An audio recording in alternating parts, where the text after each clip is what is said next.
धर्म रक्षक वीर गोकुला जाट को आर्थिक मदद कौन करता था? उन्होंने बड़ा किसान विद्रोह किया कक्कड़ औरंगजेब से, उन्हें आर्थिक मदद कौन करता था, इस बारे में बताएंगे श्रीमान हरिमोहन सिंह कोठिया जी, जो बड़े लेखक हैं, कवि हैं, गीतकार हैं और इतिहास में रुचि रखते हैं, मातृवैश्यों के बड़े नेता हैं देश भर के। कोठिया जी, आपके पास क्या जानकारी गोकुला जाट के बारे में और मातृवैश्य बनियों के बारे में?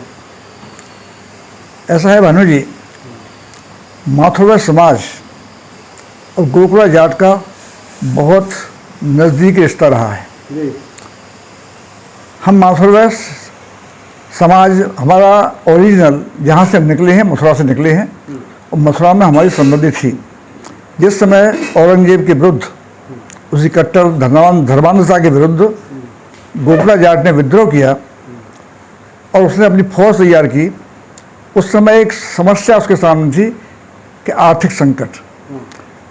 जो गोकुला के पास व्यक्ति थे, फौज थी, लड़ने की ताकत थी, लेकिन धन का अभाव था और एक सेना के लिए धन की आवश्यकता है। उस समय माथुर समाज ने उसके आंदोलन से सहमत होते हुए, क्योंकि माथुर समाज भी राष्ट्रवादी है और वो कट्टर धर्मांधता का विरोधी है, इसलिए गोकुला जाट को जितनी भी आर्थिक सहायता थी सेना के लिए वो माथुर समाज ने दी।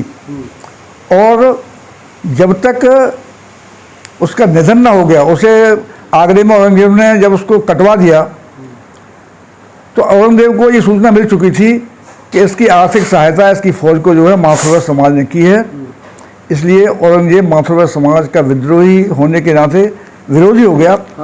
और गोकुला जाट के मरने के बाद तुरंत औरंगजेब की फौज ने माथुर पर मथुरा में हमला किया, जिससे माथुर भाग करके उस समय अपनी जान बचा के लुटपट करके चंबल और यमुना के पासवर्ती निकटवर्ती बेड़ों में कूद गए।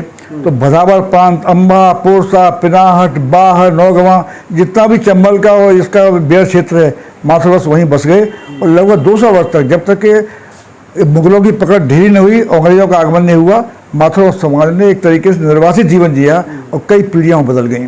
तो हमारा मातृवैश्यों ने गोकुला की मदद क्यों की, कारण क्या रहा इसका? उसका एक ही बात था, माथुर समाज के राष्ट्रवादी आंदोलन से सहमत थे। अच्छा।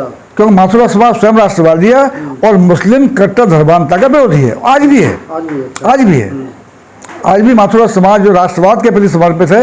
हमारी माथुर महासभा है जो 1887 में इसका जन्म हुआ, आज समाज से केवल जो है कुछ वर्ष छूटी है और उससे निरंतर पर चल रही है। हम राष्ट्रवादी हैं, मुगल धर्मांधता कट्टरवाद के विरोधी हैं और आज भी हम कट्टर धर्मांधता को पसंद नहीं करते। यही कारण था कि हम उसके सहयोगी बने, हमारे उनके विचार एक से मिलते थे। और उससे पहले हम जो है स्वयं भी महाराज दशरथ के सैनिक रहे हैं, हम क्षत्रिय थे। और कार्य करने कारण वैश्य काम करने के बाद मथुरा में हमें वैश्य कहलाने लगे। उस समय जन्म से नहीं बल्कि कर्म के आधार पर वर्ण व्यवस्था थी, तो वर्ण व्यवस्था के आधार पर जो हम क्षत्रिय से वैश्य बने, इसलिए हमारे खून में, हमारे रगों में भी आधे जाट वैसे ही हैं। हमारा स्वभाव जो है और वैश्यों से हमारा अलग हट करके है और हमारे अंदर स्वाभिमान और छत्रित्व तो हमारे समाज में बसा हुआ है। दशरथ के सैनिक, दशरथ जी अयोध्या के राजा थे, फिर आप मथुरा कैसे आ गए? दशरथ के सैनिक होने के नाते जिस समय रामचंद्र जी रावण को मार के और राजगद्दी पर बैठे, तो उस समय मथुरा के अंदर लवणासुर नाम का राक्षस राज करता था।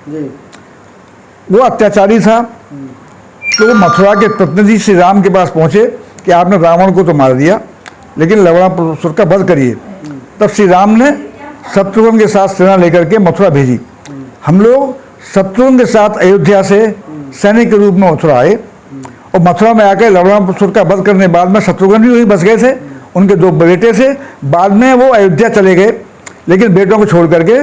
तो हम शत्रुघ्न के साथ में सैनिक के यहाँ पर आए और व्यवसायिक कार्य करने के कारण कृषि कुछ लोग करने लगे, कृषि खेती व्यापार करने लगे। उस नाते हम वर्ण व्यवस्था के हिसाब से वैसे करने लगे। तो गोकुला जाट जानकारी है कि मुगल सैनिक वणिक समाज को परेशान करते थे, तो उनसे सुरक्षा के फिर गोकुला जाट के आपका साथ दिया आपने, ऐसा कुछ है क्या?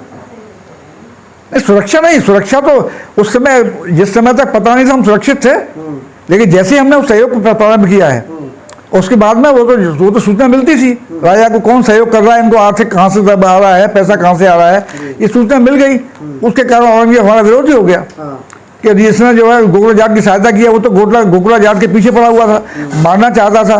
तो हमने उसकी सहायता की तो निश्चित रूप से उसके हिसाब से हम भी विरोधी बन गए, और इस हिसाब से हमको भी उनको विरोधी बनने के कारण उसे झेलना पड़ा था। तो 16वीं सदी में जो मथुरा, जो माथुर वैश्य बहुल गांव थे मथुरा के, आज भी हैं क्या वो?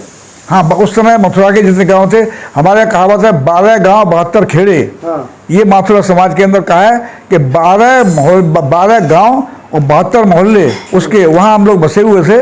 और वहाँ के यहाँ पूरा जीवन जो है वहीं से हमारा निकास हुआ है। वहीं से हम जो चंबल बेड़ में कूदने के बाद में ये भदावर के एरिया क्षेत्र में हम पहुँच गए हैं और रहने लगे हैं। वहाँ से आगे निकल के जब अंग्रेजों का राज आया है तब निकल के बाहर आए हैं, नहीं तो हमारा भदावर, पोरसा, अंबा, सारा क्षेत्रीय जो हो गए, जो बेड़ क्षेत्र है वहाँ माथुर बस जितने बचे हुए थे, क्योंकि सारे नहीं थे सैनिक, जो सैनिक वैश्य बन किया था वही माथुर वैश्य थे, उन्होंने मथुरा में किया। और उसके बाद वो उस क्षेत्र के अंदर पहुंच गए, बेड़ क्षेत्र के अंदर, तो वहीं रह करके वहाँ से निकल के हम आगे आए हैं। आज भी बहुत भीड़ में ज़्यादा है मतलब? आज भी है। पूरा हमारा भदावर क्षेत्र, हमारा भदावर जो है हमारी महासभा का 1887 के अंदर वहाँ में महाराजा भदावर ने ही हमें जगह दी थी जहाँ पर हमने अपने माथुरा सभा गठन किया था। अच्छा, ठीक है सर, बहुत धन्यवाद।